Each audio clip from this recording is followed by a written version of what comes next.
from the Faculty of Education and Liberal Studies, as well as the Faculty of Science and Sport, because we have actually increased our contribution from the training of technical education teachers only to the training of STEM teachers. With the establishment of the Faculty of Science and Sport, we have increased the cadre of teachers that we put out to include mathematics teachers and science teachers. And so what we did, we called a conference of all our academics, and we had a full discussion and deliberation on the Jamaica Teaching Council Bill. And so out of those deliberations, we have gathered the responses and the feedback from the university community. And so we'll be sharing that with the committee this morning. So leading our main presenter will be Professor Charmaine Barrett, who will take us through the observations that were made by our faculty members and the recommendations that will be made. So I crave the indulgence of the committee as Professor Barrett makes her presentation. Thank you. Thank you, Professor Giles. Good morning, Madam Chair and members of the Joint Select Committee. It is our delight to be able to participate in the discussions on the Jamaica Teaching Council Bill, and it is my pleasure to present the University of Technology Jamaica's contribution. So we want to begin by saying that the University of Technology Jamaica lauds the professionalization aims and agenda of the bill to upgrade the status of those seeking to become publicly recognized as teachers. We recognize that the bill acknowledges that the professionalization of teachers is a worldwide phenomenon currently taking place in multiple jurisdictions. And we also note that the bill affirms that the licensing and certification of teachers elevates pedagogy in an accomplished body and rationalizes the multiple categorizations of teacher which exists under the Education Act of 1980. We note that the registration and licensing of teachers removes the ideology that teaching is easy. So we note with pleasure that that has happened, and the idea that anyone can teach, and that it is something done when one is unfit or unqualified for any other profession. So we acknowledge that. To this end, the Jamaica Teaching Council Bill of 2022 seeks to standardize the profession, maintain teacher quality, and provide accountability. So we acknowledge that. But we want to look more deeply at the bill. And so we want to locate the provisions for registration and licensing of teachers under the Jamaica Teaching Council 2022 within what we describe as the social efficiency tradition of teacher education, which the scholarly literature calls the accountability movement. And this movement, the accountability movement, seeks to attain objective measures to inform policy and change. We recognize that this social efficiency tradition is a challenge, this school of thought, in that some might perceive it, the language, as oppressive. There is a power relationship in which those who are regulated perceive themselves to lack autonomy. This perception can lead to conflicts, as teachers might see themselves as being othered or lacking self-efficacy. So that's a caution. In terms of the regulatory framework, looking specifically at the role of the Jamaica Teaching Council, we questioned whether the overlapping role of oversight and regulatory body would not constitute a conflict of interest. And so we suggest that good governance practice suggests that central oversight bodies like the JTC are most effective if they are independent of regulatory bodies and service provision entities. Further, we question if the JTC, which determines what the standards and professional development requirements are, should be the one developing and delivering such professional development programs, and then assess the competence of teachers who would have engaged in this professional development program. Further, we question whether the JTC is adequately staffed with internal accounting and administrative controls in place to, one, provide the necessary oversight functions as it relates to the multiple roles of licensure, processing complaints, investigations, and the dispensing of justice in matters of professional discipline brought before it. We want to draw attention to the uncertainty regarding jurisdiction over the disciplining of teachers as prescribed in the Education Act of 1980, and the powers to do so as set out in the Jamaica Teaching Council Bill. There is no clear declaration whether the Teaching Council Bill of 2022 supersedes or replaces the Education Act of 1980 on all matters of professional discipline above and beyond those explicitly stated in the JTC bill. We question if this uncertainty regarding jurisdiction in the disciplining of teachers will not result in a de facto bifurcated disciplinary process in which both the JTC bill and the Education Act of 1980 will exercise some control. This, to our mind, is likely to lead to inefficiencies of the process.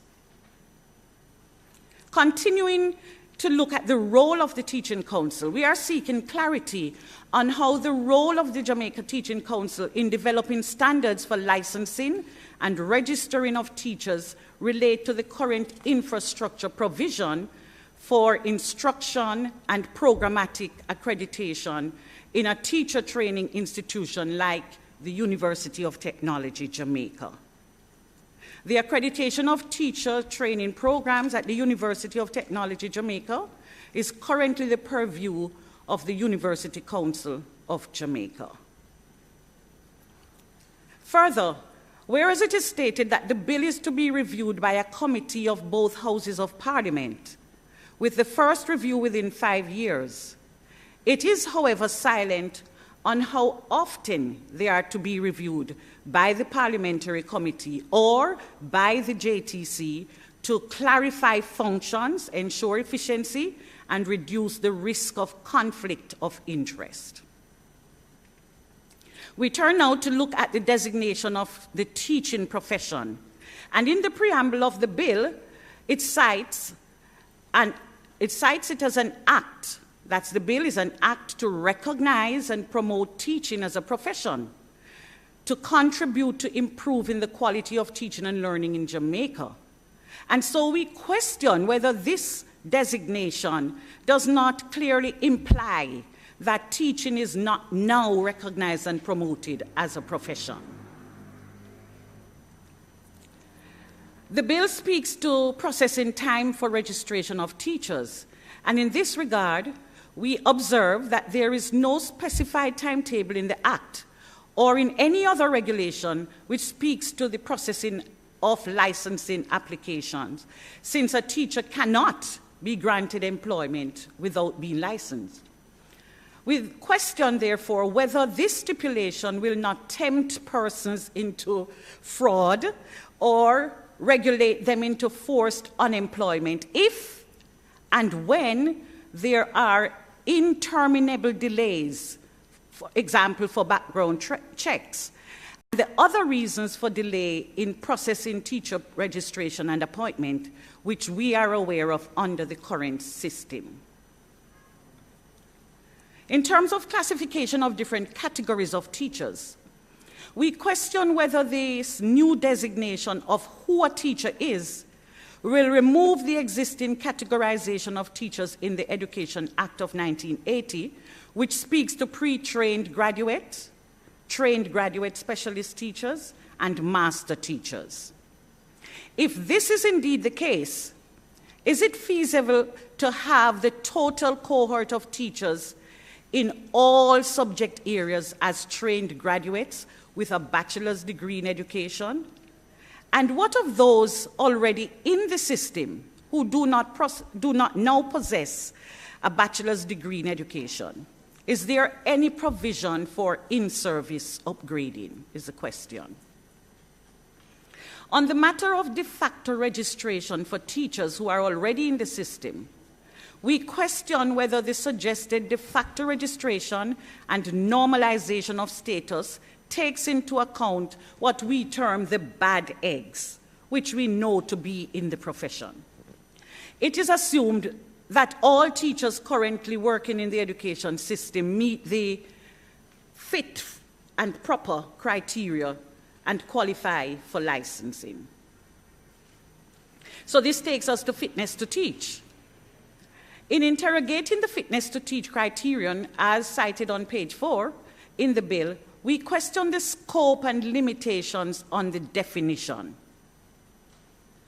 We believe that clarification is needed on whether fitness is based on the technicist approach, in which competency and skill are the primary considerations, or whether consideration is given to other criteria, such as psychological evaluation, mental readiness, and medical fitness to teach.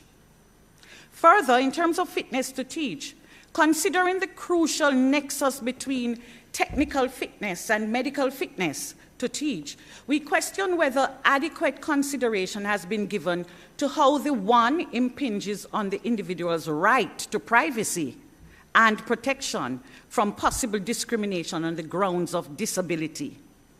Does fitness to teach address disability discrimination?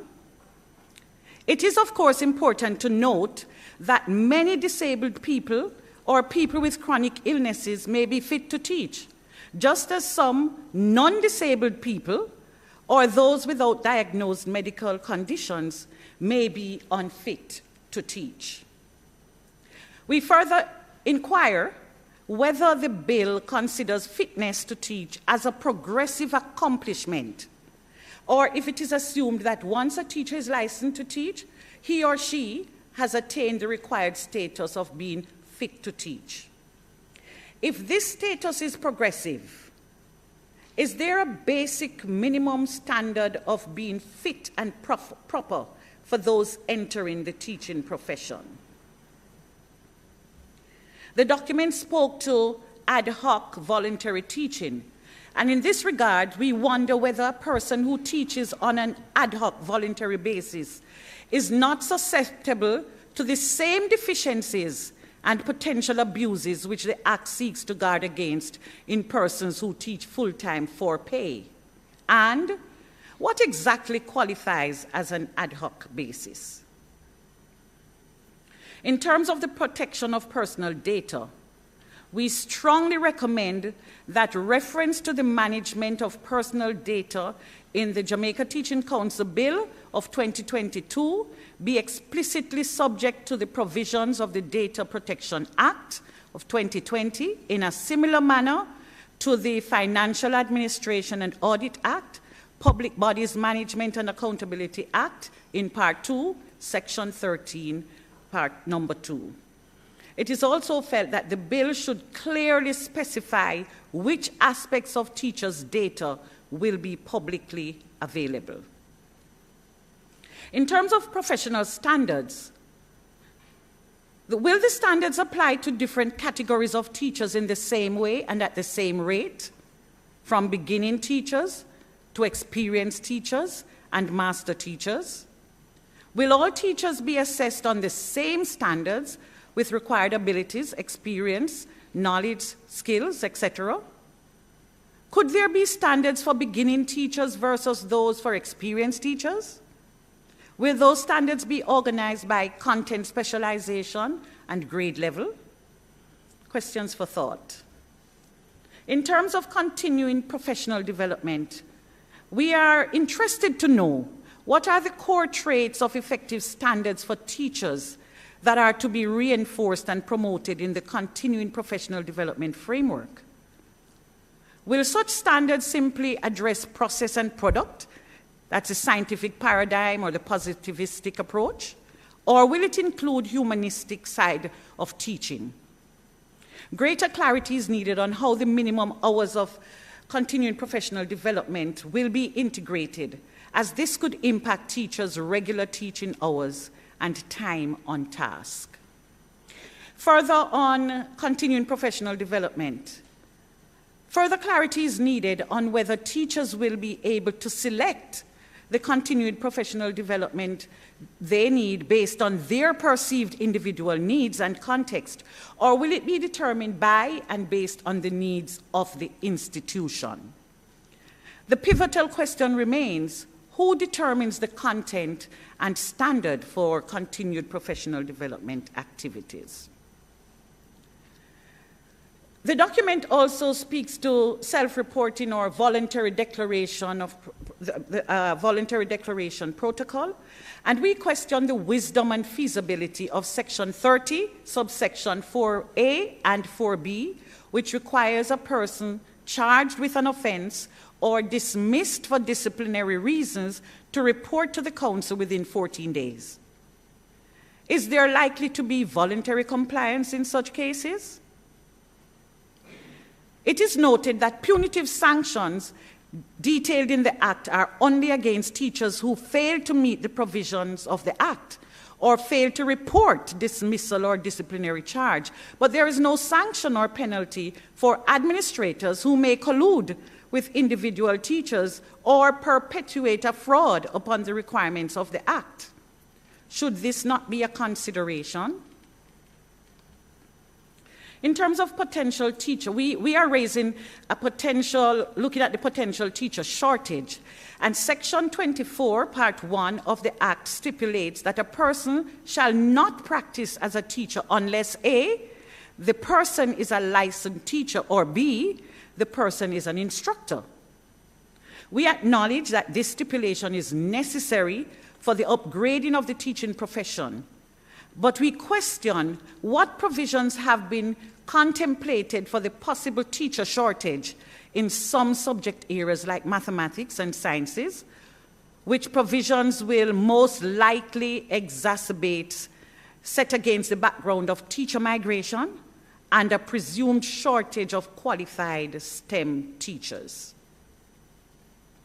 In terms of lecturers from tertiary institutions in the bill, we are concerned that the Act is not expressively clear as to whether lecturers in all tertiary institutions, such as the University of Technology, Jamaica, will fall under the designation of teachers, as many did not complete a first degree in education or a related course, but whose basic qualification will exceed a first degree. This seems to be an oversight in the Act, since Section 1G specifically mentions a person who teaches in an education program that prepares persons to be teachers, which includes tertiary institutions like the University of Technology, Jamaica. In terms of licensure for multiple subject, this is unclear, and so we question whether a teacher, lecturer, will only be granted a license in one subject area. And if a teacher, lecturer, has, for example, a first degree in chemistry or a master's or PhD in environmental science, will he, she be licensed to teach both disciplines? We are concerned that limitations of the subjects that a teacher, lecturer is licensed to teach in such cases will exacerbate shortage of teachers in such subjects as, again, mathematics and, say, physics, when an unlicensed teacher with adequate competence in these subject matters could bridge the gap with part-time teaching. Looking again at professional development and the attendant cost, we wonder whether professional development programs and activities will come at a cost to the individual teacher or the institution to which the teacher is employed. And given the cost of some professional development programs, will this not have implications for teacher-lecturer remuneration? And then we turn our attention to the home education programs. And so we wonder if this does not amount to an overreach by the Act, since it will be nearly impossible to ascertain if parents are teaching their children in the privacy of their homes via approved or unapproved home education programs. And there is no way to determine what has been approved, that what has been approved is actually what is being delivered by such parents. In terms of retirement and licensure, the Act stipulates a lower age for licensing as 18 years, but it does not specify an upper age limit.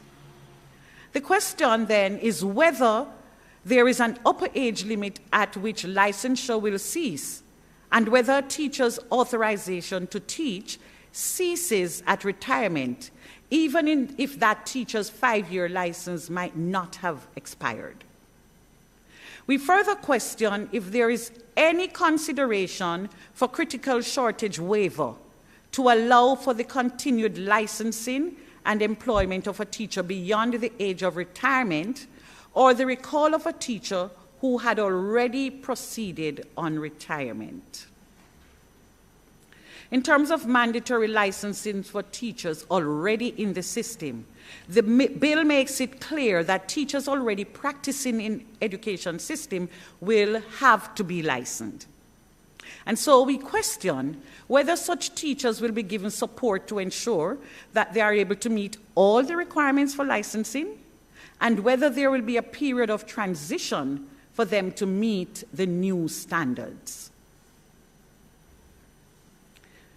Section 59, Part 1 stipulates that upon an inquiry conducted under Section 54, the Council may, depending on the matter of the nature or seriousness of the complaint, make any of the following decisions. And it listed a number and included: suspend the registration, license, and authorization to teach of such persons.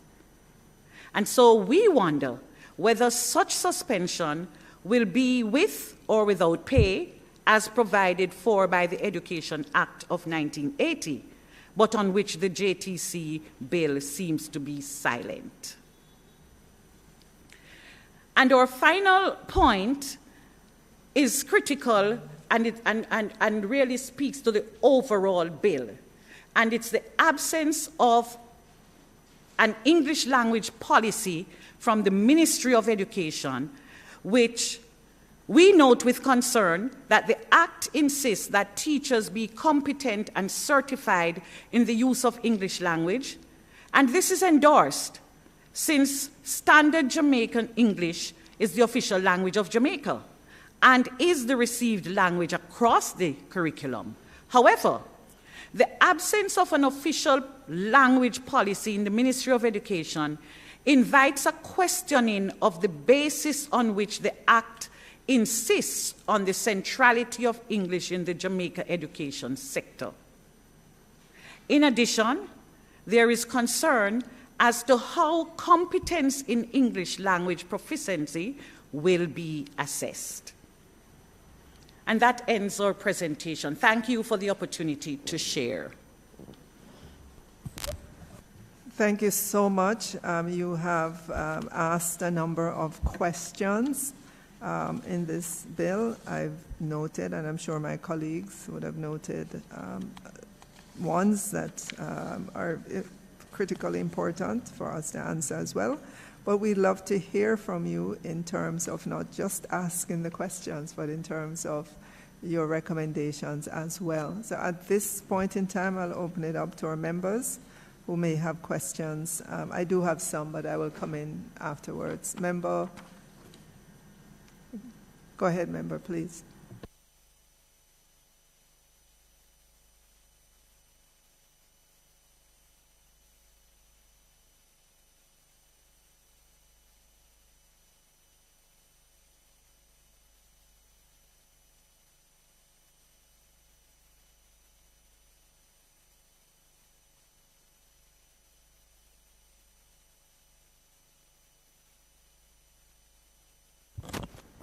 and also, to identify some critical issues that would bring focus to these deliberations. And I want to start with, some that I consider to be excellent points in my mind. Retirement and licensure. I think it's a good point where you are suggesting that a teacher can go beyond retirement to teach. I've always felt that, teaching is one of the longest professions, and teachers can serve long, beyond the normal working period. So I think that's a commendable suggestion. The other area that I want to make reference to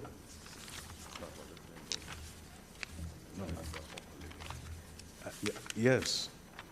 The other area,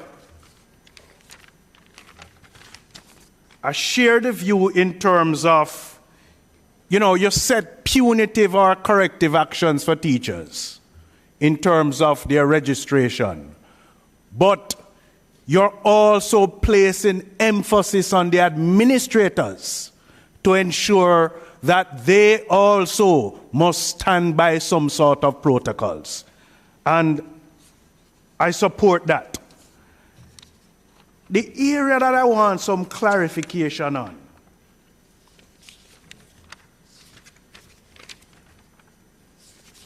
is in relation to what you consider fitness to teach. And you have said, we believe that clarification is needed on whether fitness is based on the technicist approach, in which competency and skill sets are the primary consideration, or whether consideration is given to other criteria such as a psychological evaluation, mental readiness, mental fitness to teach. Am I understanding that what you're suggesting is that you have what some employers treat as a psychometric test for teachers to be fit and ready in the classroom? So that is an area that I would want some clarification on. Thank you, Chair. Okay. Go ahead, Ute. Okay, so yes, we are saying that given especially what is happening now within the society, and being teacher educators ourselves, we believe that competence is not just about technical competence. There ought to be, we need to give attention to those dimensions of the readiness of a teacher to engage with students in the psychological space. These days we are talking a lot about, in education we are pushing a lot in the psychosocial aspect of how teachers relate to students. And we believe that within the Jamaican environment, this is absolutely critical as we look at increased violence in schools. We believe, and having been trained as a counselor for school as well, I realize that we really take a technical approach to a lot of what we do in teacher ed and in teacher training and in the delivery. And so I do believe that we need to be able to assess competence in terms of our ability to engage with the students in the non-technical ways. And by technical here, I'm not talking technical subjects in terms of construction or electrical, so I'm talking about the skill of delivering a lesson. But now, how do we engage our students in the psychosocial dimension? And that's what we would be advocating. Could I ask if this is included in UTEC's program currently? Because you say you are the main trainers of technical education teachers. You put out math and STEM teachers. Is that included? Well, I can proudly say yes, because, for example, in about 2017 or so, we adjusted our program and included, we call them module, but I'll say course, for the purpose of the broader audience, to include a course called Becoming a Teacher. And within that course, what we do is to engage with our student teachers around who they are, around what it is that make them tick, around the psychosocial aspects of their development. And we emphasize developing reflexivity.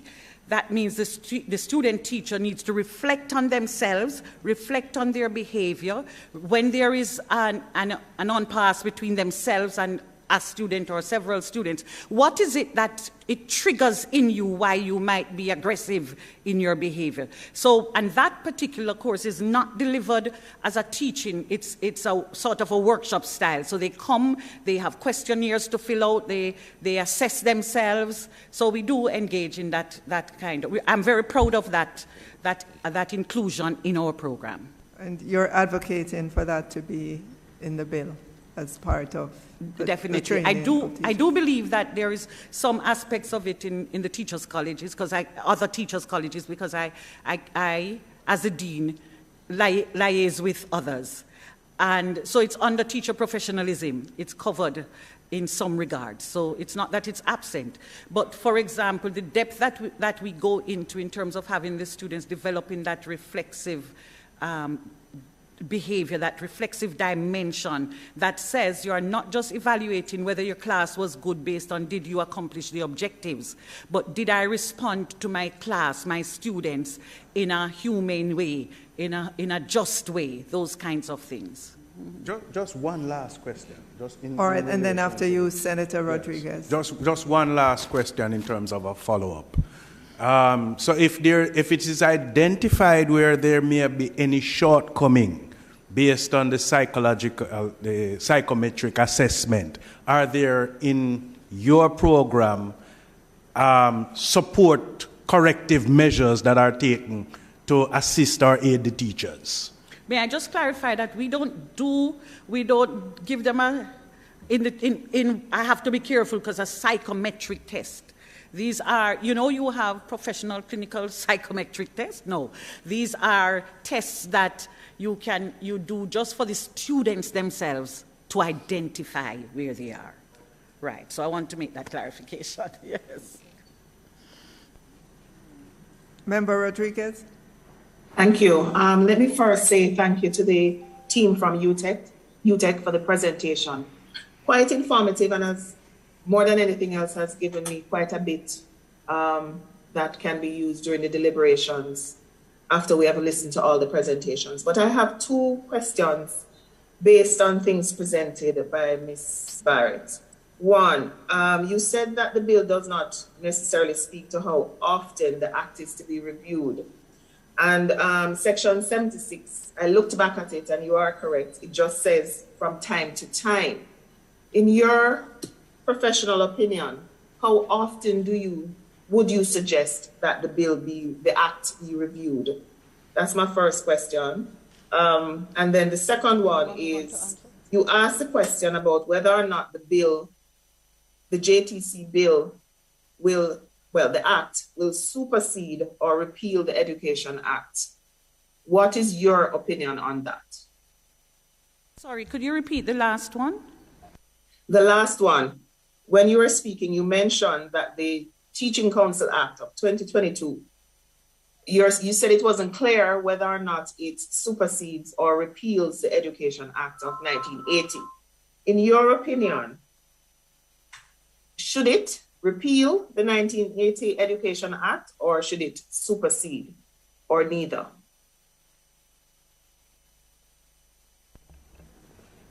You want to go ahead, bro?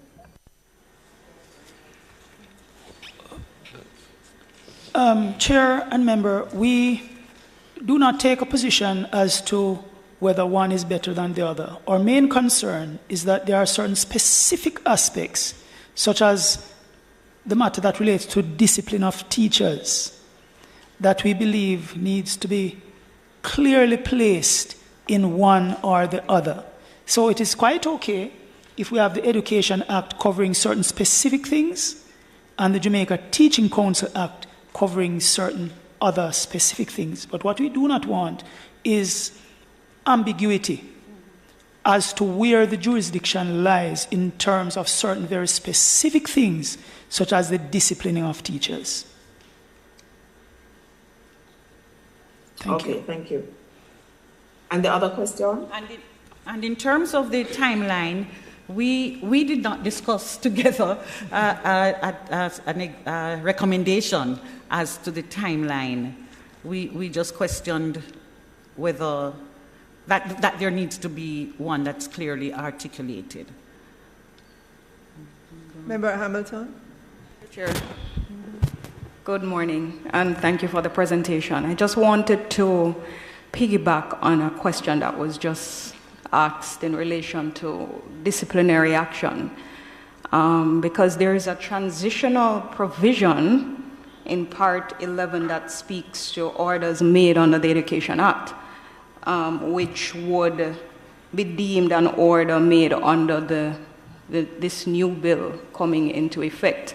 So I'm not sure from the reading whether or not it means that the disciplinary aspects of the Education Act would fall squarely now under this new legislation. So it's something that we can contemplate when we're doing our deliberations, but it's a really good question. But for me, I'm going to your slide 15 of your presentation that speaks to de facto registration for teachers already in the education system, and going back again to Part 11 of the transitional provisions, because it is seen where teachers who are currently registered will automatically be accepted under this new legislation. But I wanted to find out from you whether or not your assessment or your thoughts include some evaluation or assessment prior to this happening, because you did mention some bad eggs, and I agree with you that I don't think we should whole scale make this transition. So what is your proposal in dealing with these bad eggs that will possibly come over into this new legislation? There is also your slide 10 that speaks to the regulatory framework and the role of the teaching council as it relates to the development of standards vis-a-vis your accreditation system. Is there a particular provision in the bill that causes a concern for you as it relates to accreditation? Because going through personally, I haven't seen where it touches and concerns this, but you raised it as an issue. So I wanted to know, if there's something particular that you thought as alarming in the circumstances. Okay, if I might take the first question as it relates to supposed bad eggs. We know that there are persons with challenges, but we do believe in the principles of natural justice. And so we would not, on a broad scale, designate persons as bad eggs without due process that establishes that such is the case.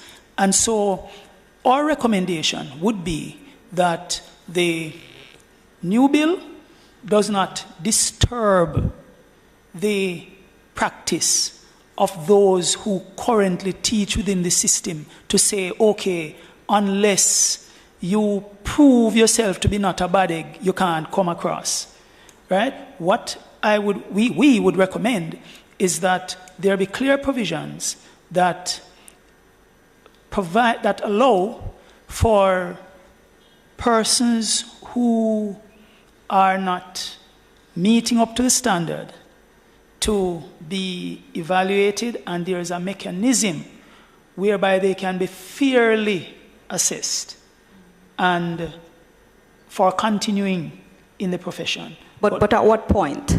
At what point do you want this assessment to be done?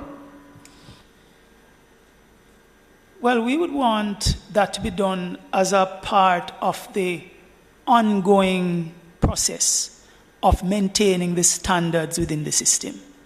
So in other words, we don't want a transition point that says, okay, as of this date, everybody must in some way prove that they are not a bad egg.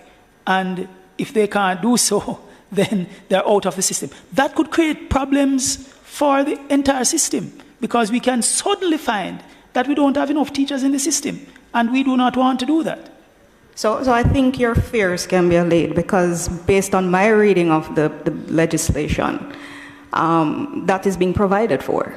So the transitional provisions would allow for what currently exists to continue, and then throughout a period, then teachers know you would have that assessment program going on. So I think we are fine where that is concerned then. Yes, certainly, Chair and Member. So we are not taking any issue with taking persons across. But the question came up as to how we would treat with bad eggs, and so we thought it reasonable to raise the matter as something to give attention to as a part of the ongoing maintenance of standards. And then the accreditation issue. Right, and as we said, we are seeking clarity, and that's really what that is about, because there are other entities. There's JTC, there's UCJ, and we just want to get clarity on where it is. So, for example, we in the Faculty of Education and Liberal Studies, where teachers are trained, need to be very clear as to where we answer on all matters that relate to. So the accreditation of our programs are currently done by the UCJ, and we want to be very clear that that maintains, or if it shifts, those kinds of things. So just for clarity that we are questioning. Oh, so there is nothing specifically in the legislation that speaks to that accreditation issue that caused a concern. You are just raising it out of an abundance of caution. That's right. I see. Okay. All right, so we'll go to Member Brown, followed by Member Miller, then Member Green. Thank you, Chair. I too want to thank the UTEC for your presentation. If in another place I'd say the questioners, because you really raised some serious and deep questions.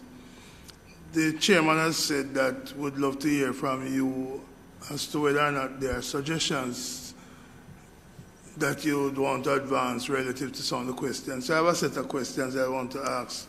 Firstly, give me your understanding of the task of the Jamaica Teachers Council that will arise under this bill.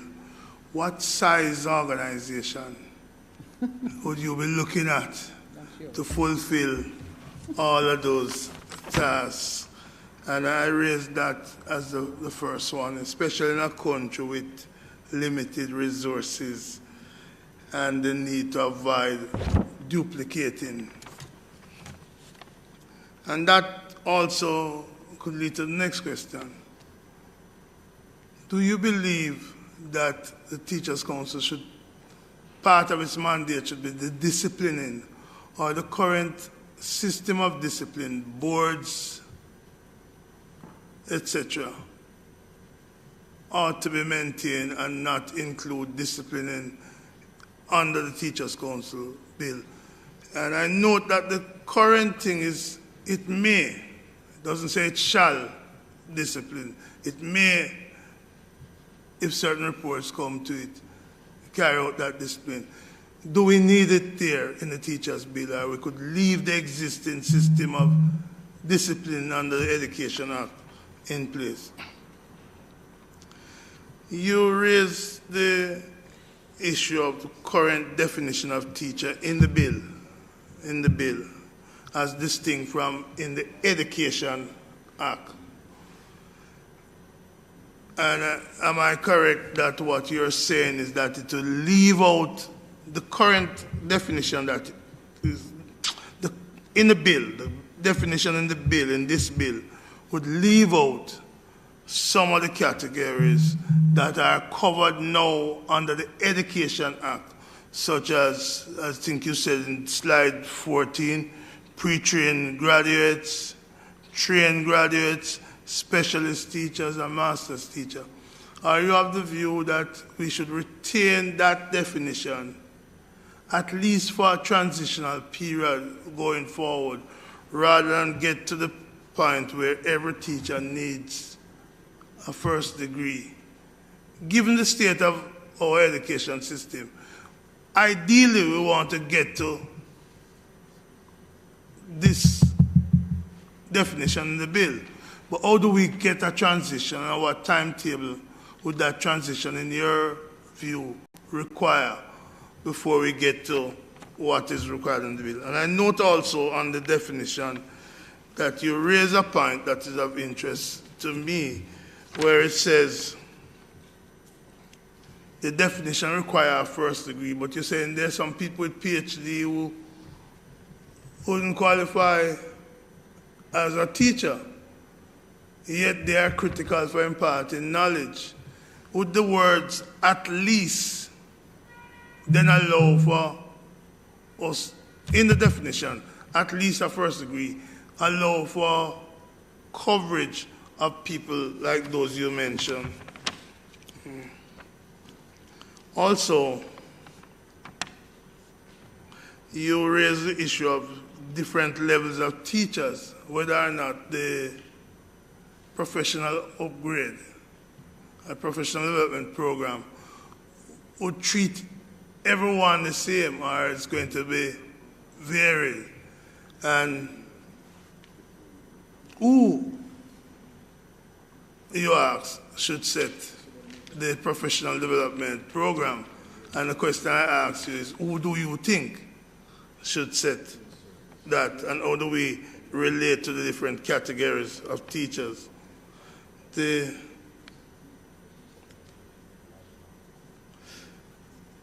Because there are different standards of teachers, you're saying. So I'd love to hear some suggestions.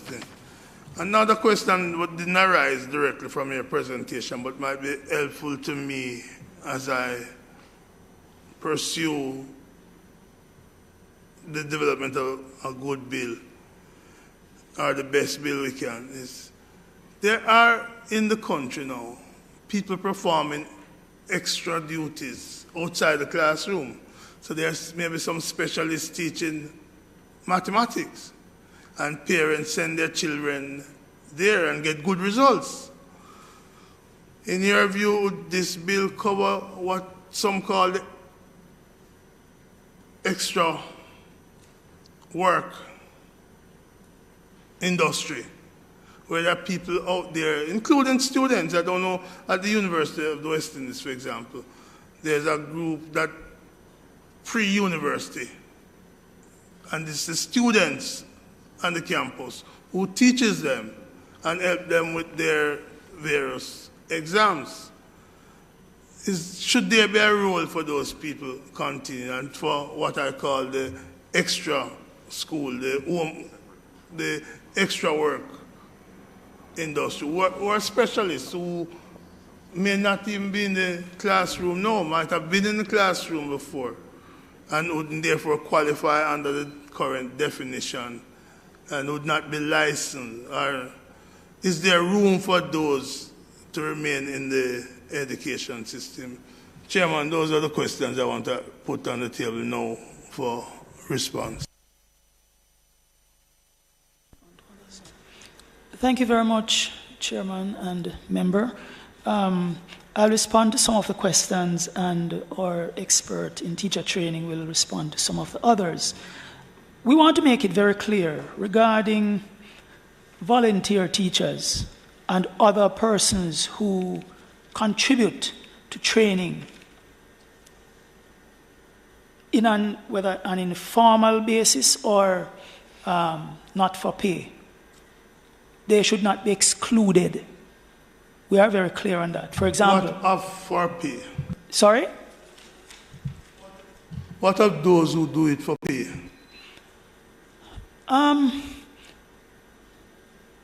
We would not want them to be excluded from, say, a stipend. They should not be able to designate themselves as teachers. That, I believe, is very clear. They should not be in a position, if they are not trained and licensed, to designate themselves as teachers. However, in terms of making a contribution where it is needed, we believe that they should not be excluded. So, for example, at the University of Technology, Jamaica, we have what we call the Saturday University, where students in training, and even from other disciplines, they offer training on a voluntary basis to members of the community.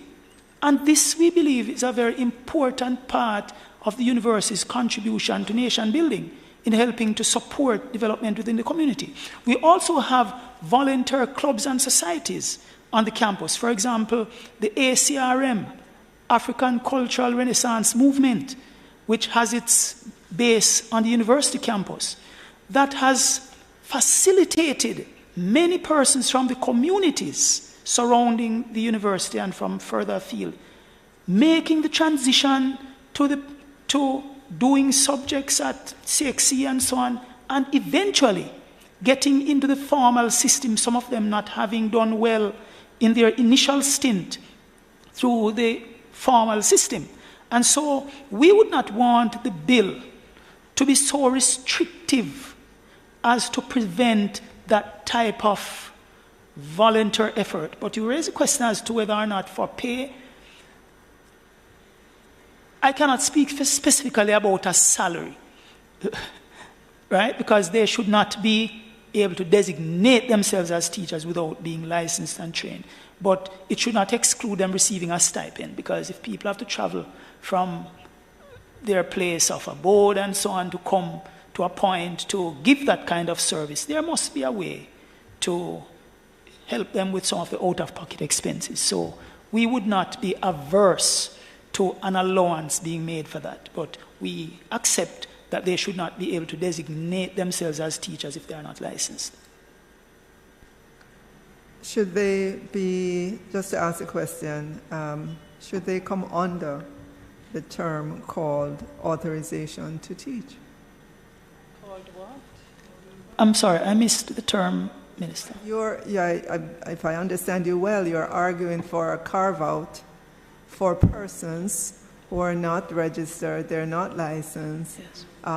They could be students in whatever field. You're arguing that there should be a carve-out for those persons. But I know in the bill it speaks to instructor. I don't know what you call it. What's the correct term? There's a particular term, an instructor, a person who's not a teacher and who is authorized to teach and whose name is entered in the roll of instructors. Would that be an appropriate designation for those persons?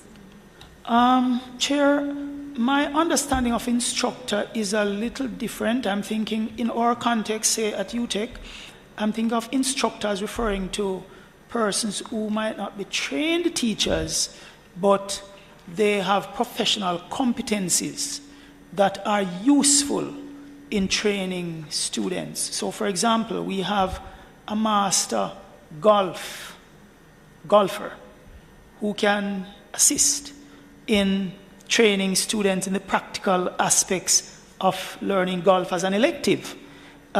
Such a person should not be excluded simply because they did not go through a formal teacher training program. In fact, many of the technical skills, persons who are really practitioners out there and are not teachers per se, but on a part-time basis would lend their skills to developing others. Those are the ones I would see under the designation of instructors. Perhaps the definition could be broadened to include the volunteers. What would you call those persons then that you're describing? Students at UTEC or teaching classes to others and so on. What would you call those persons? The ones you're arguing for a carve-out for? Yes. We could reflect on an appropriate name and suggest, Chair. I just want to use the opportunity to say, as we are talking, Madam Chair, since you raised the matter of instructor, when we looked at that more specifically, even since we made the submission, we felt that within the faculty that we felt that the definition of instructor there is very broad and a little vague and need to be clarified, especially because we are coming at it from the perspective that Professor Giles just shared. And because we also have in our heads what some of the documentation coming out of the CARICOM as it relates to TVET, and they were pushing having specialists who would not be trained teachers being vital to TVET education because of their expertise and their years and experience in industry. And so that for me says that the term instructor, which means a person who is not a teacher and who is authorized to teach, it seems a little limited in giving clear understanding as to who might fall in that category. Member Miller and then Member Green. Right, so he had some others, Dr. Ho. Yeah. Dr. Main is going to take one or so. Good morning. I'm thinking that when we have students on teaching practice, they're out in the field, they're interfacing with students, they are actually teaching. And within this bill, they are not defined, and I wouldn't describe them as necessarily instructors. So another term we could consider is tutor. Mm-hmm. So that's another term that could be used to categorize not only those students in training, but those other professionals who we rely on as a cadre of persons to help in the training of our students in the university. Thank you. Yes.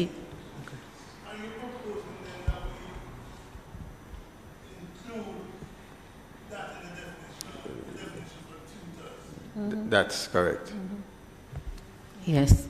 Good morning. So you also asked the question, do you believe the JTC should play a role in disciplinary measures, or should it solely be under the Education Act? Now, in reflecting on this, I'm looking at it from the role of the JTC bill and where we would situate the discussion in terms of the role. Now, Professor Barrett mentioned about the social efficiency model and this professionalization agenda.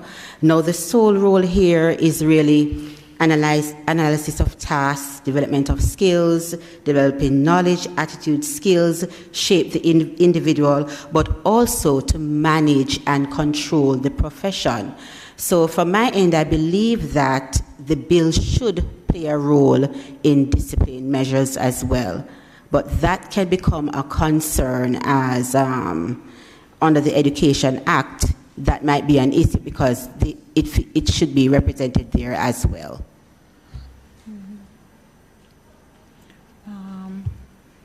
I think you had asked a question to Member Brown about defining the definition of teachers and about at least a first degree, right? So our contention was not so much about whether it's a first degree, second degree, or what. It is the fact of them being trained as a teacher. So I think some of the further discussion would help to clarify that. So on the slide, the particular slide that spoke to that, we were saying that the requirement is there for the person to be a trained teacher. But this person might not be a trained teacher, but they have the requisite content and experience, especially because, why was that of concern for us? For example, within a university, UTech teacher education is housed in a university, situated in a university. And so, for example, we have students being trained in the teaching of construction technology. And we do that out of the Faculty of Education. But we might have to draw on the competence of a construction engineer who is based in our built environment to build the content, to help with the building of the content, the technical skills of the student teacher. But this person would not be a trained teacher. And so that was the argument that led to this particular point. So there's concern. What would happen to the biologist? What would happen to the physicist who is not a trained teacher but teach on the teacher training program for maths or for science? That's the example. So our concern is these persons within the university who we pull on in terms of the grounding the teachers in their content areas from time to time. It doesn't mean we go to them for everything, but sometimes we have to pull on persons from across faculty. What would be the requirement for those persons? That's the main point there.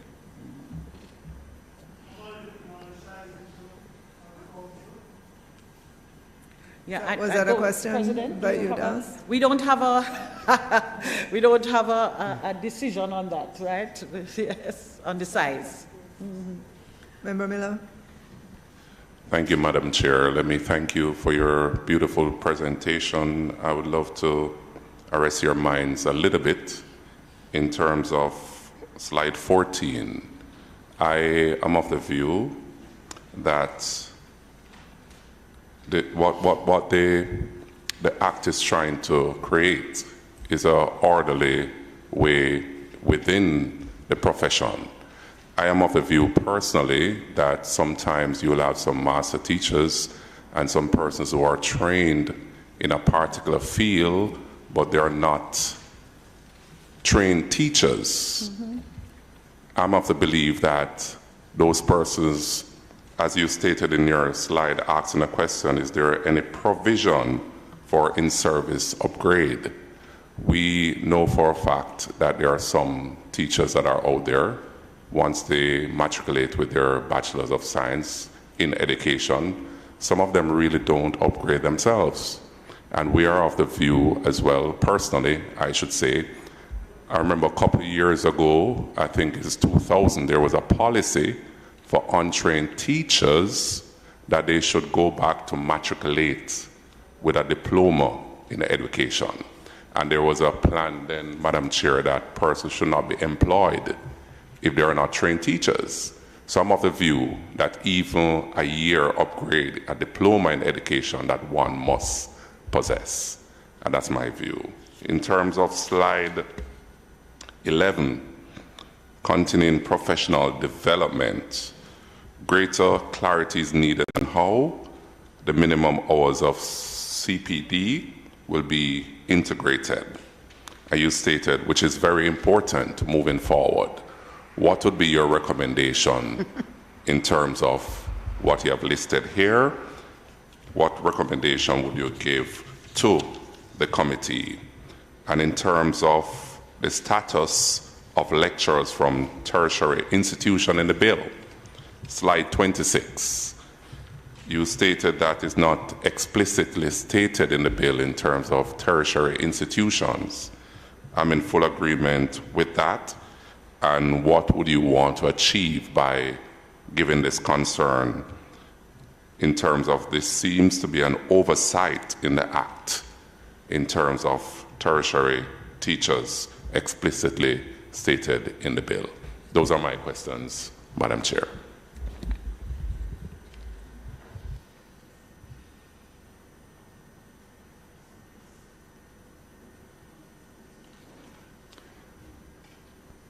Okay, I am trying to, because it seems as if my numbers are not the same as yours. Slide 26. All right. Could you repeat what you said from slide 26? I need to find it. I think I'm at, what's the title of your slide? Right. Oh, that's the first one. I was at this, the last one, the last point you made. Right. I'd like to go from the bottom up. Yeah, that's the last one. The continuing professional development framework. Okay. Right. I'll begin, Professor. Oh, sorry. The last one I made was the status of lecturers from tertiary institutions in the bill. Mm-hmm. And then you can support. When we thought about this in terms of a recommendation, I don't believe that we could have, because we looked at this from the perspective of what obtains within the context of teaching in terms of teacher load and their duties and all of that varies across schools. So we were really trying to rationalize, what time frame would each school or each teacher, the time frame for each school or teacher would be different because the context of schools in Jamaica would be different. So we approach this in terms of looking at it in terms of being context responsive. So we really did not have a recommendation to say this amount of hours for professional development. We based it on what is happening within the environment or the lived experiences of teachers in Jamaica. And against that background, to encourage us to be very careful to look at all of the context and not just from a technical what should happen and looking in different jurisdictions and say this is what they say, but to really give attention to our context and to ensure that it is responsive. Right, in terms of lecturers, the status of lecturers from the university, I'm going to speak to it and then you can tell me if I'm giving you what you asked. But the point around lecturer status is related to the concern I raised before. I know that the bill does not, it says it does not address that group of persons. I clearly looked at that over and over. And the only tertiary that it speaks to is tertiary who are training teachers. And I think the concern, well, not think, the concern from our colleagues, particularly in the Faculty of Science and Sports, was around the fact that they do engage with teacher training, teachers in training, but their substantive role does not require them to have this teacher training. You understand and so that creates a challenge in their minds because the bill doesn't cover them generally, and the university says what you require is minimum a master's, preferably a terminal degree, and they meet that requirement. And so it's a concern of how they would be seen and would they be considered eligible to teach. Mm-hmm. Thank you. Member Green? Thank you, Chair. Let me just turn on my camera. Thank you, Chair. Firstly, let me thank UTEC. Thank you, Prof, and your team for taking the time and the time to respond and the time to research and put forward your positions in this regard. And I appreciate it. Have been asked, and there are just a couple of things I would like to follow up on.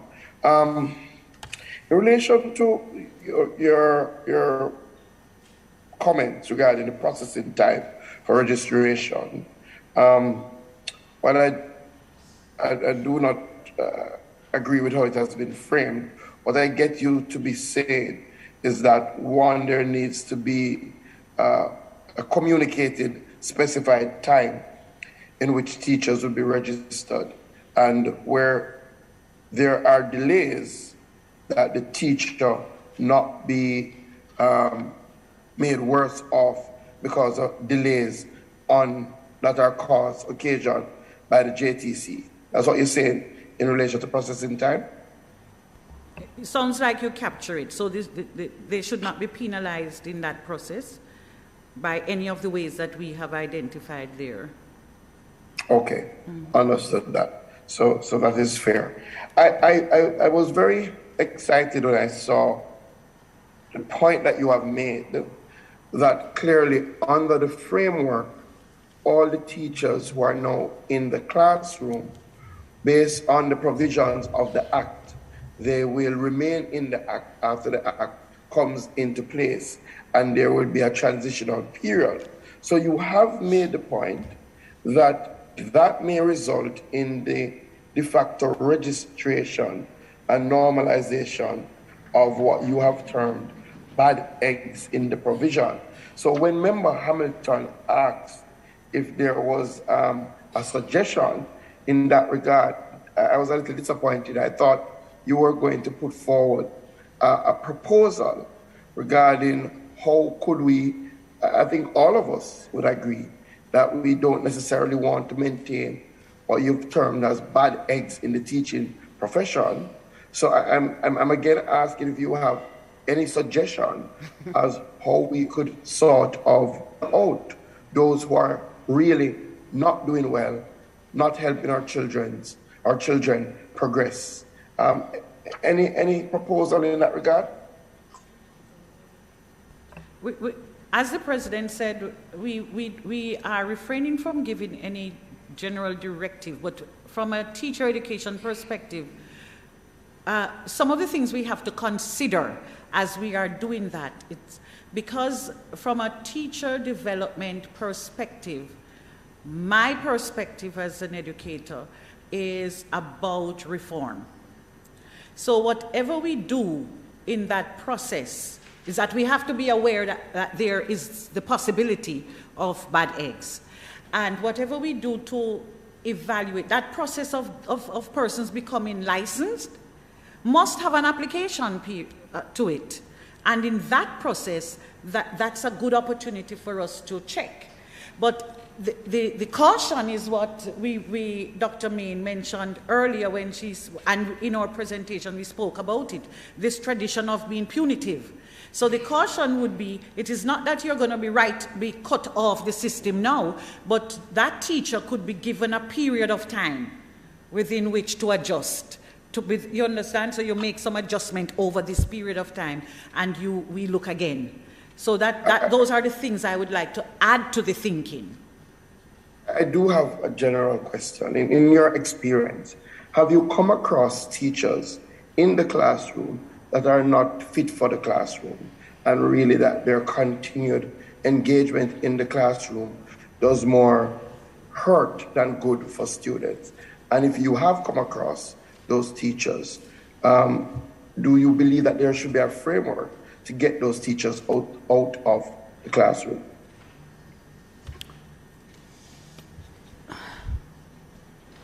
We believe that the disciplinary code should address those, and also developmental plans within the schools. So it's not just about identifying the weaknesses and the challenges. Where those weaknesses and actions are egregious enough to warrant disciplinary action, such should be taken. But where it doesn't reach to that level, but developmental opportunities can be provided to remedy some of the defects, some of those so-called bad eggs can be remediated, because they would have been trained basically, but there would have been some deficiency somewhere. And we believe. Another question, Prof. Sorry? No, I'm sorry to cut you, but I think I've kind of mulled it over my mind, and you probably can be of more assistance if I ask the question this way. Have you, in your time at the University of Technology, come across lecturers that are not performing up to standard, that are not providing the sort of guidance needed for the students, that you have had to separate from the institution, UTech? And what is the process that you use to determine that and to lead that separation? Okay. At UTech, we have a system of contracts leading to tenure or permanence. So a lecturer would get a 3-year contract initially, and depending on how they perform, we would either renew their contract or extend the contract, pending, the nature of the valuation that we get. And so if the person is not up to scratch, we simply don't renew their contract. If they do egregious things for disciplinary action, then Ordinance 15 that deals with discipline kicks in. Understood. Yes. Thank you, team. There's a couple more. I'm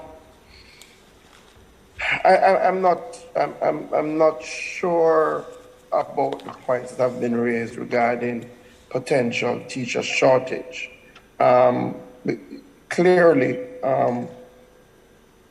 people will have to be licensed to teach or be authorized to teach and would be an instructor in that sense. And clearly we do have an overarching problem in relation to critical subject areas. Is it that you're just raising that the government has to appreciate that some people may not satisfy the criteria, and as such we have to put plans in place to address any shortage that may occur? Is that the direction? The direction is that we all live in Jamaica. We are very aware of the context. We are very aware that we currently have a shortage of teachers in certain critical areas, and that we are to be careful that the bill is so crafted that it makes us inflexible. In cases where you have I want another word before I say shortage, but you have an increase in shortage in a particular area, it takes time to train teachers for them to become licensed the way we have articulated. But I think some of the things we discussed before about instructor and tutor could, if those are really included, especially the tutor side, it could address that perceived challenge. But the issue is that we could find ourselves in a bind if we keep ourselves, if the bill is in such a way that it allows us not to be as flexible as we could be. Well, what I'm not very clear on is that as the bill is currently crafted, you can be a teacher as indicated under the bill, or you can be authorized to teach. That would capture all the persons who are not defined as teachers, but are, as you have termed them, tutors, people who have been given an authorization to be in the classroom. So in other words, the bill already accounts for everybody who interacts in the education system now, one in a specified term through teaching, and one in a broad term through instructing. But what I hear it to be saying, and it's something we can look at, is that instructor, the natural meaning that you give to instructor is a little different than how the Act defines it. But I think the Act clearly defines it as anybody who is not a teacher, as under the Act, but who is authorized to teach. So it captures everything that has been mentioned, including tutors. So considering that the Act already contemplates all of that, my wonder was whether it's the Act that could give rise to a further shortage, or we have a problem in relation to shortage that we need to try and treat with, which has really nothing to do with the Act, considering that the Act accounts for everybody that is already in the system. Well, I don't see it as the Act giving rise to shortage. I see if we are recommending that the Act should be such that it makes you able to respond should there be a shortage. And I could hardly see us defining a lecturer at any of our universities with their PhD or so as an instructor. And so that could be problematic. Legislation. This is the challenge with legislation. That could be problematic. No, but you see, this is the challenge. The challenge is the legislation is as it is defined. So in other words, if I am an attorney at law and I lecture at the university, and I'm very open, I'm prof, just putting it out there, and I lecture at the university, under the bill, if I want to be deemed licensed under the bill to teach or authorized to teach, I would have to follow the process to be authorized to teach, and I would be deemed an instructor. Under the bill, I think the challenge is that because, as you said, part of the challenge is that you would not call a doctor, somebody with a doctorate, an instructor, but the bill would define them as an instructor. So sometimes it comes down to the sort of accord that we have given to various titles in our society. But it is a very interesting discussion. And I see coming up time and time again. Two last ones. There is agreement from the University of Technology that there is a need for continuing professional development. Right. As a question. Right. Most definitely, Okay. Member Green, most Okay. definitely. The last area that I'm really not sure about the concern is the concern that has been raised that the Act insists on teachers being competent and certified in the use of the English language. I'm really not sure. Is it that the University of Technology is saying this should not be a requirement of the Teaching Council Act, or is the university saying that this should be a requirement, but the standards that you use to determine if a student is going to pursue a course of study and has to have a foundation in English, that standard be applied? I'm not sure if you're saying it should not be applied, or you're saying that the standard should be arrived upon by a certain process.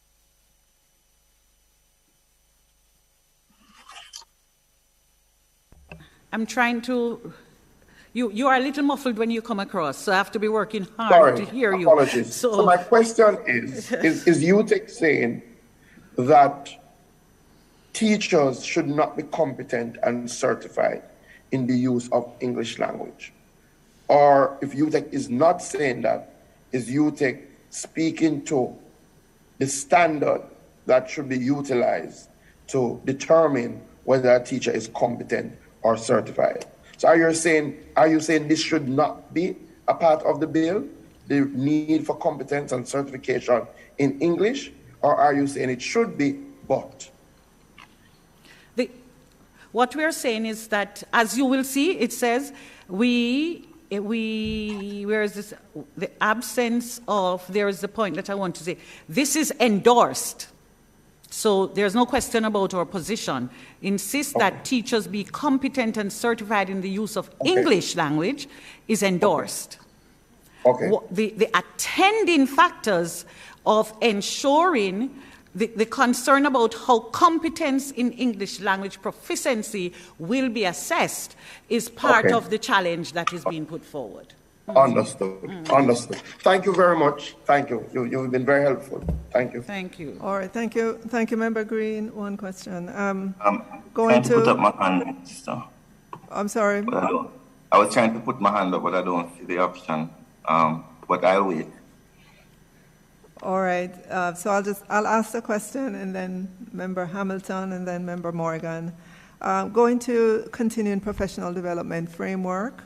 I heard you earlier, Professor Giles, endorsing it, as very, very necessary. But then the question is asked: will it be selected? Will the particular courses be selected by the teachers, or will it be based on the needs of the institution? And I want to say that it shouldn't be an or. All right, would you agree with me? It should be an and, probably, where you have subjects or course areas that are mandatory with room for selection in other areas. Wouldn't you agree? Right. So if we were to give a recommendation, it would be that it's both. But we are going from what we see quite a bit as we interact in the field, that it is what the teacher sees as their deficiency is not very often considered. So coming from that window, we would recommend that where CPD in terms of teacher ed is concerned internationally, where the teacher assesses themselves as being weak is also critical in that process. Member Hamilton. Thank you, Chair. I just have one last question, and it's in relation to the professional standards section that you mentioned, your slide 21. There are a couple questions here from you as it relates to what the standards will be. and whether there be standards for beginning teachers versus experienced teachers. But reflecting on other professions now that have standards, there are general standards that apply to certain professions. As an attorney, there are standards that I have to adhere to. But what do you think of the CARICOM standards that have been proffered for teachers, educational leaders, and teacher educators? There is a guideline out there now. Do you think that those guidelines could be incorporated locally within the teacher context for the professional standards? Well, I would recommend that it's not even that it should, but because we operate within the context called the Caribbean, and I myself have participated in some of those. So I would not want to know that we are devoid of considering those factors, and not just considering, but when I go into those settings, I see a number of Jamaican professionals and people in higher who have given their time to develop those standards, and I would assume that those standards will inform any standard that would come. But those standards would be acceptable then, because when you mention the professional standards, it would appear as though we're in issue as to what these standards should be. But if there are standards out there now that are accepted, I would imagine that there's really no issue. Well, you see, this is a different bill. So we want to make sure that the bill is recognizing those standards. Well, the bill itself wouldn't recognize the standards, but is what happens after. That's right. Right? And I would imagine that we would recognize those standards as the standards to incorporate locally. Right, and so we just want to, our question as you spoke about the beginning, the experience, and so because you reference law. I'm not a lawyer, so I can only reference where I am at. And a beginning teacher is not the same creature as a master teacher. You understand? So that's it. That's just the concern. Right. So, well, from where I stand, we have 0 to 5 years, 6 to 10, 11 to 15, 16 to 40, for example.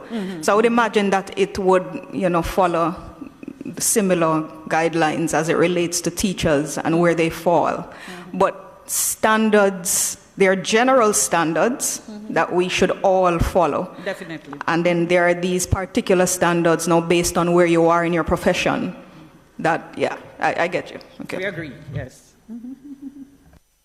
Member Morgan was ahead of you, Member Brown. Hi, Minister Chairman, thank you very much. Also, thank you to UTEC. I've been reading through your submissions, and they have some very good questions that were asked, and the discussion has been very fruitful. I want to thank you as well for coming and giving us and doing the work. The Sec 20 of your questions, it's on the last page, it says that that we don't have a language, absence of an English language education policy, English language policy from the Ministry of Education. But I think in 2001, there was a language policy that was published. I would have to ask the Ministry of Education if they would be able to provide it. And on page 25, it lists out some of the issues, language instruction. What I read in it is that it does not dismiss the value of our local language, but it emphasizes the importance of instruction in the standard language. So what I wanted to ask you, in light of, if that is so, how would you modify your question? Because it really lays out a significant portion of some of the issues that you've raised. For example, if you'll allow me, the policy decision is that Ministry of Education, Youth and Culture recognizes the Jamaican language situation is bilingual, English as the official language, Jamaican Creole as the language most widely used by the population, and Spanish as the official foreign language, owing to the geographic location of the country. It also gives instructions that we need to increase exposure to English, and particularly to idiomatic English, to different types of immersion, guidance by linguistically aware teachers who can appreciate the importance of Creole, opportunities to utilize a variety of indigenous forms, songs, poems, stories, and it goes on and on and on. I can download it and send it to the chairman so that he can validate this document. But in light of that, how would you modify question 20? What is your view if it is that we do have a language? We don't have an English language policy based on the title of the document. What the document title says is Ministry of Education Language Education Policy. But I suspect it covers the question that you have raised, or the problem that you have raised. The other thing I want to mention and ask you, so English is the global language of commerce. And I personally believe that our local language has a place in the education system, but I'm wedded to the idea of English language as important to increase our marketability of our citizens globally. Do you think that, based on what the policy is suggesting, that we should have a kind of bilingual education system, or are you okay with English leading, but the Creole helping in the education system where appropriate?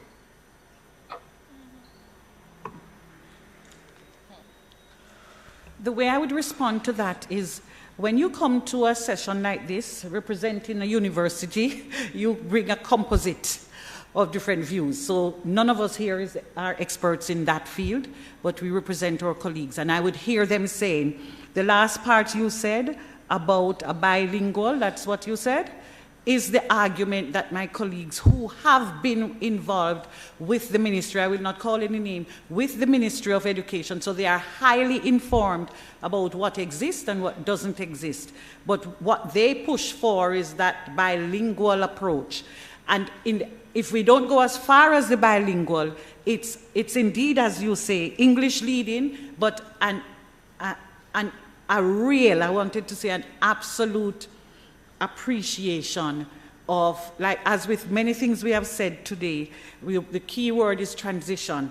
How do we move our students from where they are to where they should be? And that means, how do we help our teachers who are from that system also to be able to make that transition? Because when we go into schools, which we do quite a bit, every year between January and April, we are in the field. And when we listen to the engagement in the classroom and within the schools, it's very clear that it's bilingual. Can I do a follow-up, Emma? Please go ahead, member. All right. So, I appreciate your response, and I thank you again for the work that you guys have been doing in helping to inform policy through research. But your question says, questioning of the basis on which the Act insists on the centrality of English in the Jamaican education sector. If not, are you suggesting that what if English is not central or English is not prominent?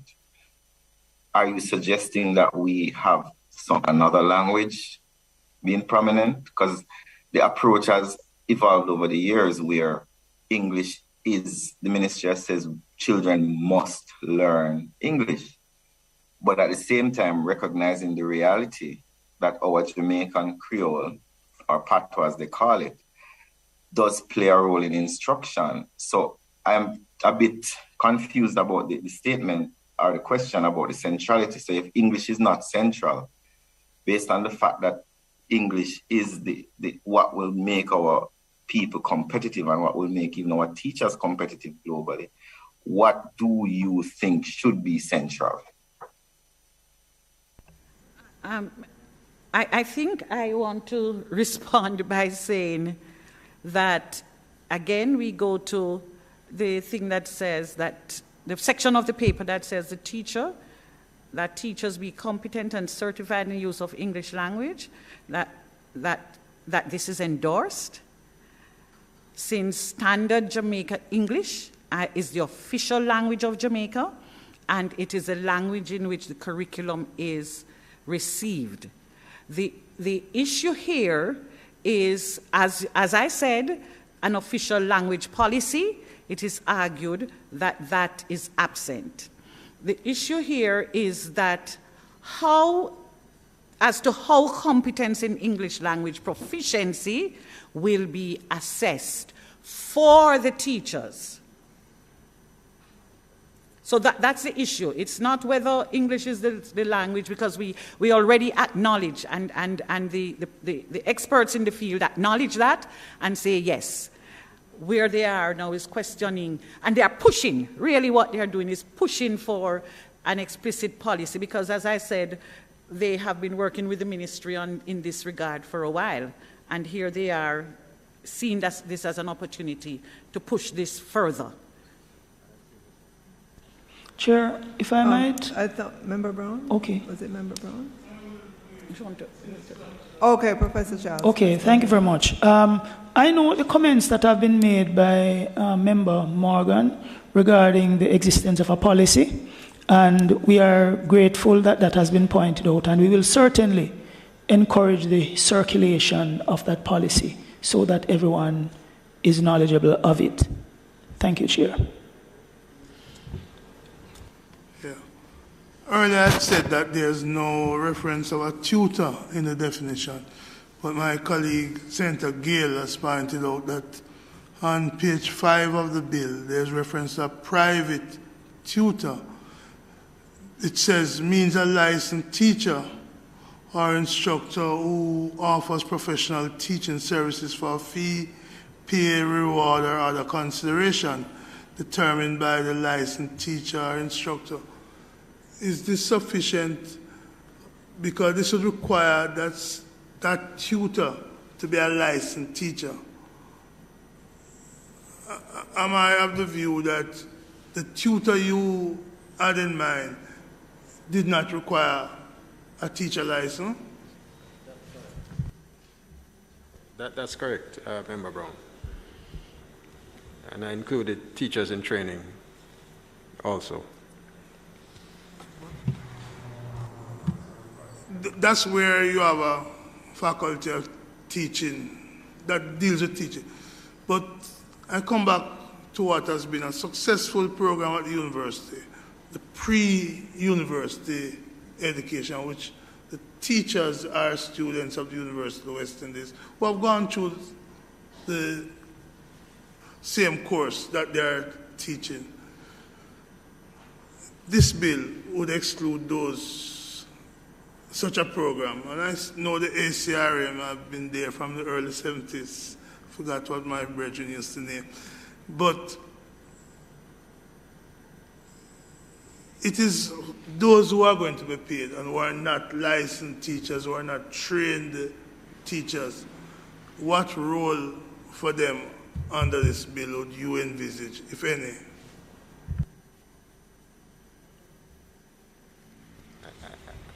I'd hope they're not excluded if they add value to the preparation of our population. And so I would want us to be careful that we don't eliminate the expertise that is out there who are able to deliver, but yet not fall under the category of licensed, but I would think they would fall under the authorized to teach aspect.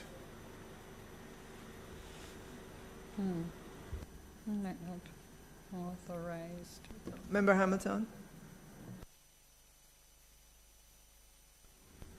Chair, you made mention of the processing time for registration of teachers, and I assume that you meant, the application and also the renewal in terms of a time frame. And my looking at the bill, 43.5 is the only area that I've seen that spoke about a time frame, in that if the council decides not to register an applicant or grant license of an authorization to teach, the council shall give the applicant an information notice within 45 days. That's the only place I've seen. Can you recommend to us what could be a reasonable time frame in terms of treating with the application or renewal? Was it considered? Or are you indicating to us that the bill should instruct the institutions to determine their own time frame? From my perspective, we did not consider that, so that it would be not right of me, representing the university, to put forward my personal time thinking. But we did not consider that time frame. But you are just indicating to us that there should be a stipulated time frame. Mm-hmm. Okay. Well, you can ask them that. We could deliberate further and further and further and come up with quite a bit of those, but we could just pull a number out, and we did not go there in terms of giving a recommendation on that. Well, if you could consider, it would help us, since you would have been one of the first group that would have made reference to any form of stipulation. But I really take note of the fact that is only upon what 43.5 indicates, is that if the council decides not to register, then the council there's a stipulation of a time frame to advise the applicant. But I think it's reasonable if one applies, then there ought to be some sort of an emphasis in terms of a time frame to which that applicant is awaiting either the first application or the renewal, because you don't want to be just waiting in line to determine if there's continuous employment. Where you have fixed-term contracts, there are workers who contracts would have expired, and they continue to work, and there's no renewal of that contract. And in my mind, that provides the greatest level of insecurity. So I can understand and appreciate.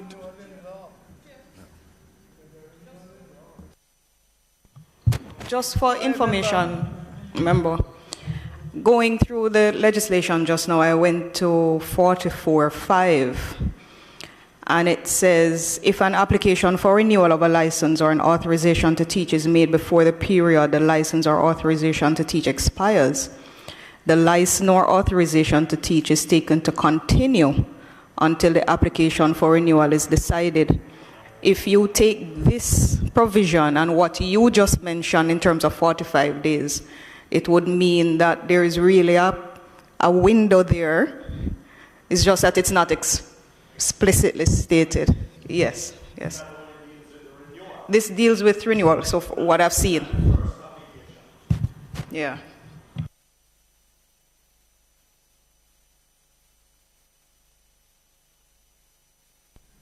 All right. Oh, go ahead, Ms. Charlotte. Thank you, Madam Chair. Just for perhaps a little clarity, in relation to the definition for private tutor, just to indicate that it includes instructor, so that a person does not have to be a licensed teacher to be considered a private tutor. On the issue of whether or not the jurisdiction of the bill covers whether the bill or the Education Act deals with the issue of discipline. Part 5 of the Education Act has been repealed. Part 5 deals with the registration and discipline of teachers, and perhaps the memorandum at the back, memorandum of objects and reasons, could explicitly indicate that Part 5 of the Education Act has been repealed, and now this bill is seeking to deal with registration and the discipline of teachers, to make it abundantly clear. Also, in relation to the issue of the weeding out of bad eggs, of course, the bill indicates that all teachers would become automatically registered.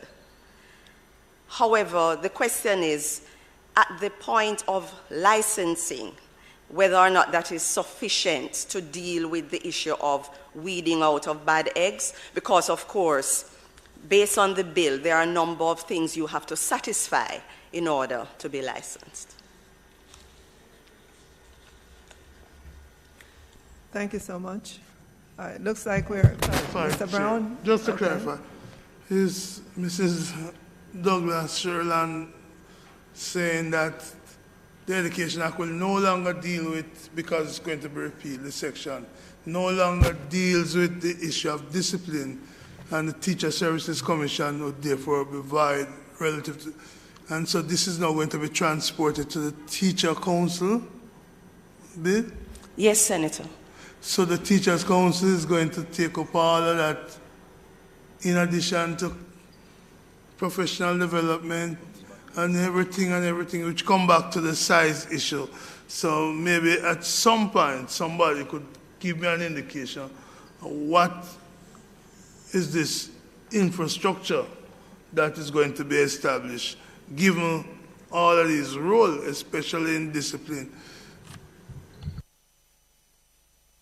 All right.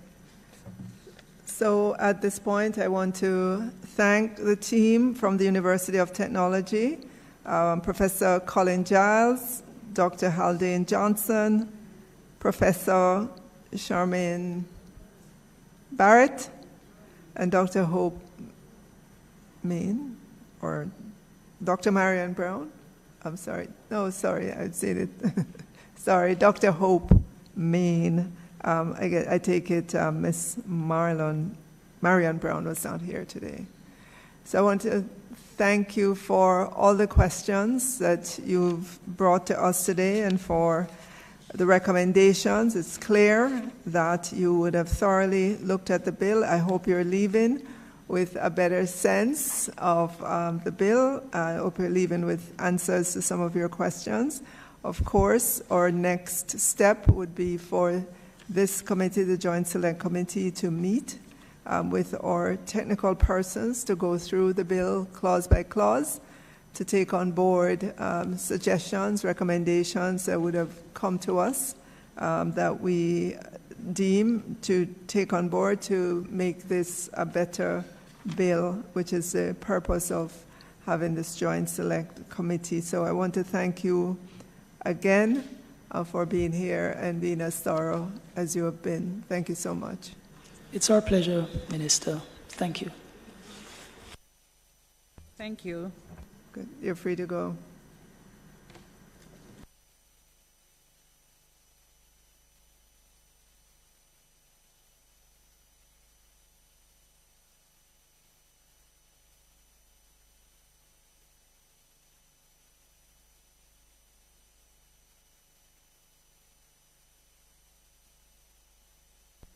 All right, so members, we have some housekeeping to do, and it would be to confirm the minutes. We do have 3 minutes from 3 meetings that were sent out to us. And I will begin with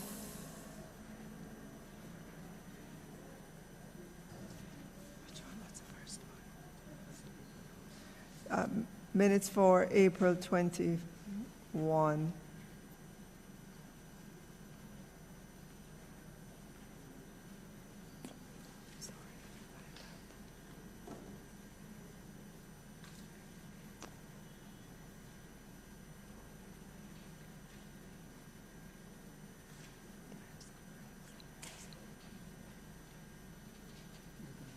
Yeah.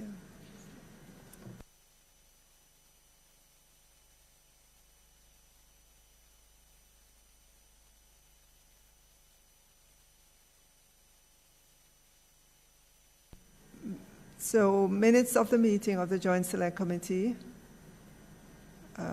for the meeting that was held on Thursday, April 21, 2022.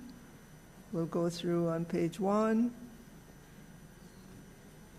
In the introduction, towards the beginning of the second sentence, there should be the word, I think it should read, she said that the UWI supported the bill, to include the word said there. On page 2, any corrections?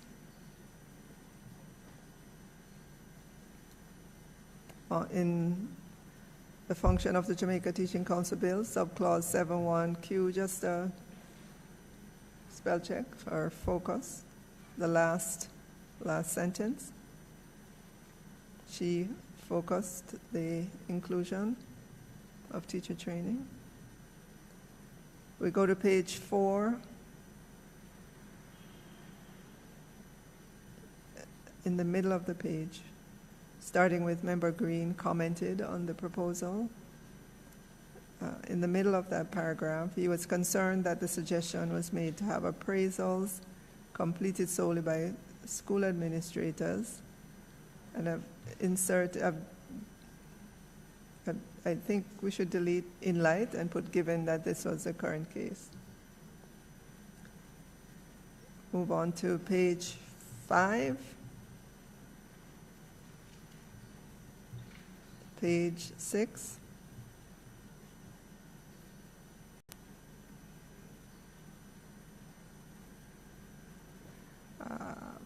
The paragraph that begins with Senator Brown asked whether the preference for a teacher majority was due to the bill's objective. Delete the word was.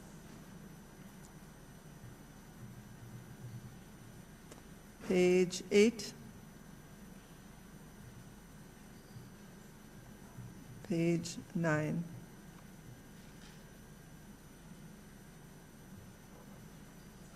So we ask for confirmation of minutes for the meeting held on April 21. Okay. So moved by Member Hamilton, seconded by Member Miller.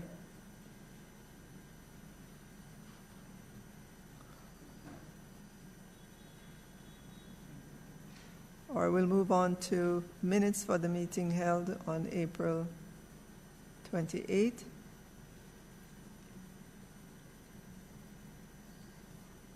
Starting with page 1, page 2, page 3. In the paragraph that begins with Senator Campbell Rodriguez,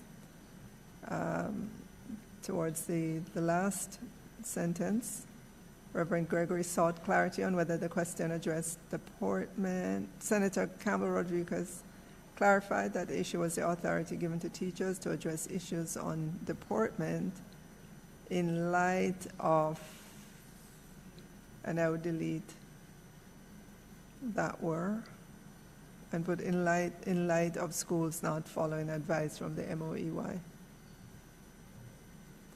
Page 4. The paragraph that begins with Dr. Khan.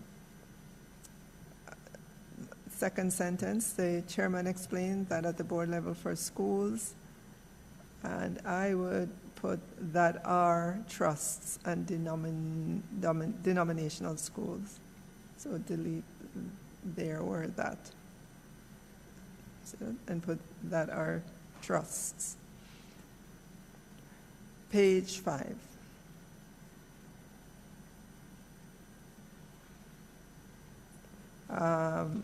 Where it begins, subclause 10.5, Dr. Khan recommended the deletion of the requirement for 4 members of the quorum.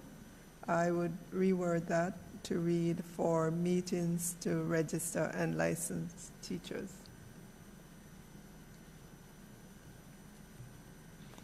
Page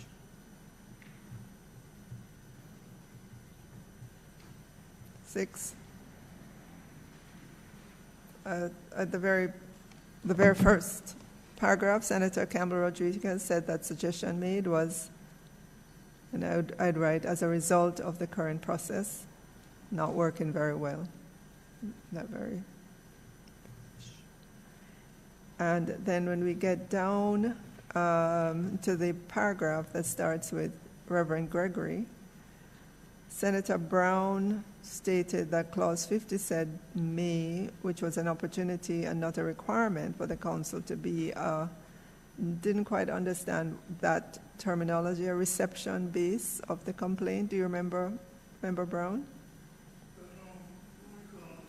Specifically, autos. Member Hamilton? Yeah, I think we're talking about whether or not there is a requirement for complaints to come from the council itself or outside the council. And I think Senator Brown was pretty much clarifying to say that it was not a necessity, it was not a requirement, but it was an option. Hence why the use of the term may. Mm-hmm. All right. Thank you. Moving on to page 7.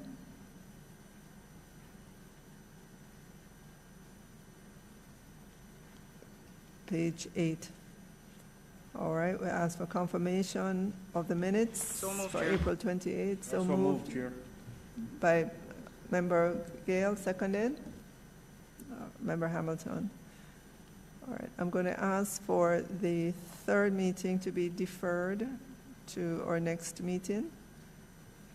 If members agree, the minutes of the third meeting, all right, which would have been May 19th. Yeah. Thank you so much, members. Members who are here in person and members who are online, thank you for your presence here today. Thank you to our technical persons as well. In terms of next meeting dates, we stand to be guided as this would have marked the end of the submissions that we received. There was another submission that we received, and we invited the entity or persons to come, gave them a date, but they indicated that they would not be able to attend. And so I would ask for their I don't know what we should do in terms of, should we read out loud their submission or should we just circulate it to members? There was a written submission. Is that the one from the person from Augustone or something like that? It doesn't say where the person is from. Where does it say? Oh, Papine. Papine. All right. So we did extend an invitation for the person to come in, but they declined, and we gave them a date of April 13th, but they declined that they would not be able to attend. They did not say anything else. Huh? Is it that they don't want to present at all, Chair, or they're thinking that the written submission should suffice? Possibly, but in terms of how do we deal with it in this? May I propose, Chair, that we take it as read into the record. Okay. And so we can deliberate on it as we... Yes. So it forms part of the matrix that we're going to look at going forward. I propose that we take it that way, so we don't just ignore it because the person is unavailable. The person did take the time to consider the issue. And I think there's some important points in that. I read it before. But okay, if we have follow-up questions, though, how do we, if we have follow-up questions relating to the presentation, how do we treat with it? Do we write back to the person? And this is a written submission, and I believe, as Member Brown said, we take it into the record, and when we are going through clause by clause, we should consider what's here as well. And so should I thank Mr. Douglas, Micolia Douglas, for writing in to us. And as was said earlier, once we begin to do the clause-by-clause interrogation, we will include this as part of the record as well as part of the recommendations. Yes.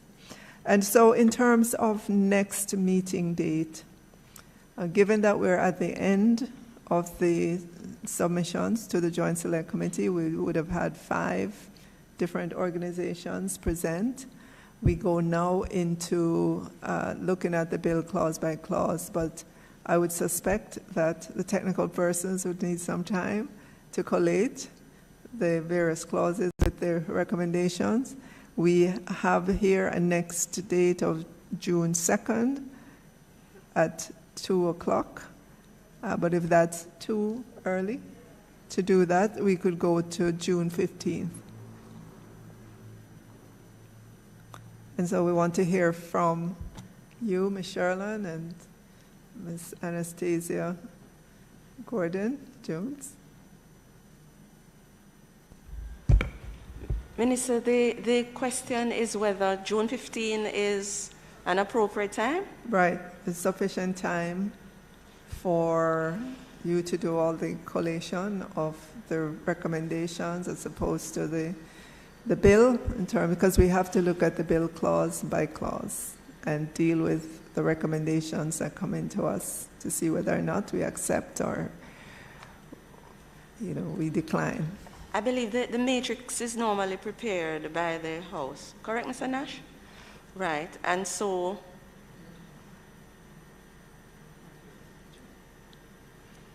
would June 15th be an adequate time to prepare?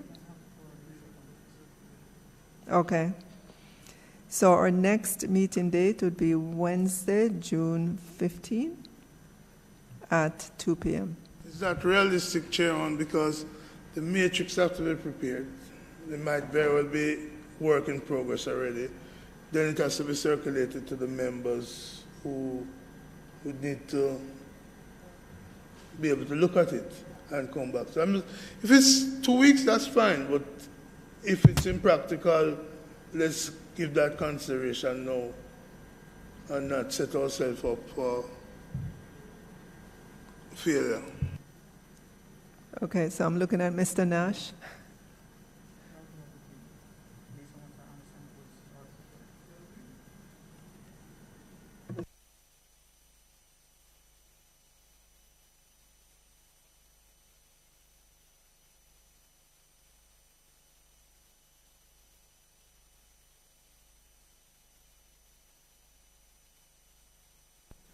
So I understand from Mr. Nash that they were already working on the matrix, and so he's confident that June 15th would be an adequate date. So the next meeting will be Wednesday, June 15, 2022 at 2 p.m. Any closing comments from members? If not, I ask for someone to move the meeting. Thank you, Member Brown. Thank you, everyone.